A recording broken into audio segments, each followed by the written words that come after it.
For those getting into calisthenics, doing a pull-up is both a major milestone and a notorious challenge. Those of us who are already into advanced training tend to forget the struggle of learning pull-ups and even how we learn them in the first place. As such, good advice can be hard to come by and beginners can be left with the impossible challenge of figuring it out on their own. The purpose of this video is to show you how to bridge that gap between moving weights on a machine to moving yourself. While you may be looking at pull-ups because you like calisthenics, it takes a balance of both strength and body weight to do them. Be open to first toning down your weight and building up your strength with weighted exercises. Lateral pull-downs are the most analogous to pull-ups and thus the best choice for this. For form, you should be starting from a full extension, arms straight out. Keep your back nice and straight and engage the motion by depressing your shoulders first. Then follow through by driving your elbows down by your side. The bar should come just below the chin. Hold it here for a second, and as the bar goes back up, you should be in control and easing the weight down slowly. Your arms should return back to a full extension in the starting position. You can also work on other exercises like bicep curls and rows, which will target some of the muscles involved in pull-ups to a lesser degree. If your gym has one, I also highly recommend using an assisted pull-up machine whenever it's available. During this stage, it is important to train near the highest end of what you can do. We are prioritizing building strength here, not hypertrophy, but don't worry, the muscles will come too. You should be reaching burnout within 5 to 10 reps, resting about 2 minutes, and performing at or around 6 sets, 4 sets bare minimum. Once your current weight gets easy, overload it by bumping it up to the next plate. For lat pull downs, aim to be able to do at least 80% of your body weight for a full set. After you've got a foundation of strength to build on and start looking at purely bodyweight pull-up progressions, there's a sudden jump in difficulty. See, there is no weight stack to gradually adjust, and no simple way to lower the difficulty like with push-ups. Unless you want to stay on the machines, ever so slowly going down the weight stack until you're upping your weight, you need to train unconventionally. First thing you can do, if you're able to acquire them, is use resistance bands. Most squat racks have a pull-up bar above them. This is perfect, since you can easily adjust the arms of the squat rack to a desired height and put your bands around those. It may take a full session to figure out what configuration of band thickness and height works best for you, but it's easy to modify once you find that baseline. The advantages of training with bands is that you have almost the exact same conditions as with the true pull-up.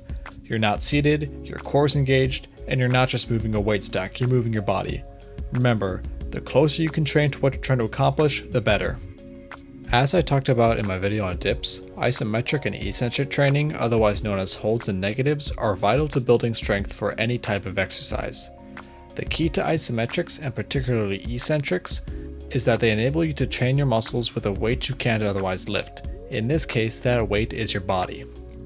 In order to train holds and negatives with pull-ups, you need to first get yourself into that top position, chin above the bar. You might need to use a box or other platform for this. Carefully lift your legs off one at a time to avoid swinging, and just hold up here for a few seconds or as long as you can. Then, ease yourself down as slow and as controlled as you can. Now this is super important. You should basically be trying to pull yourself up during this step. You're not simply just slowing your fall, you are actively contracting this muscle as if you're pulling yourself up.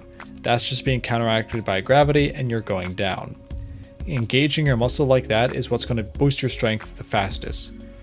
As soon as you hit the bottom, pop back up and repeat like you would doing reps and sets.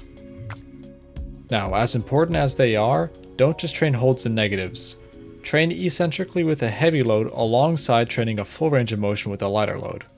For example, you should do your holds and negatives in a superset with banded pull-ups. By training these things in tandem, you're maximizing both the load and the full range of muscle movements, making for the fastest progress. And once you can finally do one pull-up, you need to start integrating that into your holds and negatives as often as you can. Even if one rep is all you can do, you need to do that as often as possible. And always remember the form rules. Full extension down, full contraction back up, at a nice controlled pace. Wow, you're so dominant. Cranking out a dozen half reps won't do any good for your strength or how other people look at you. After you've gotten the pull-up mastered, you might be looking at pushing things even further. In that case, you'll want to consider picking up a set of rings like these. They allow you to add rotation to the movement, and in doing so deepen the stretching and the contracting of your muscle, as well as activating some more of the muscles around your shoulder. Separately, you can also add additional weight to a regular pull-up using a kettlebell or dumbbell, giving you weighted pull-ups. Combine the weight with your rings and you get weighted ring pull-ups, which are one of the absolute hardest two-handed pull-up variations. Now, there are still one-arm pull-ups and muscle-ups, but I'm still learning one-arm pull-ups myself, and muscle-ups are complex enough to warrant their own video, so I'll be covering both of those in a future video. For now, there's not a lot else to say about training pull-ups. Just make sure to train frequently, but recover properly. If you're burnt out, you won't be making any progress. Stay patient and keep motivated. If you're someone who's mastered pull-ups and has your own advice to share, drop it down in the comments below. Thanks for watching and take care. One extra thing I gotta add, there are two different grip options when it comes to pull-ups. There's overhand and then there's underhand. For underhand is going to be more popular against beginners because it's a bit easier, your biceps in line with the motion, so it can help out a lot more. Overhand lets you get a little bit of a wider grip so you can get more back engagement. For beginners, I understand the desire to do underhand because it's easier and you're getting your bicep engaged, it feels good. But I really prefer people train overhand as early as they can because we're targeting our back here, that's the main thing we want to focus on, and then also overhand pull-ups lead into more advanced progressions like muscle-ups. But the choice for initially getting out started is up to you. Just remember that overhand pull-ups are definitely something that you need to start working on at some point.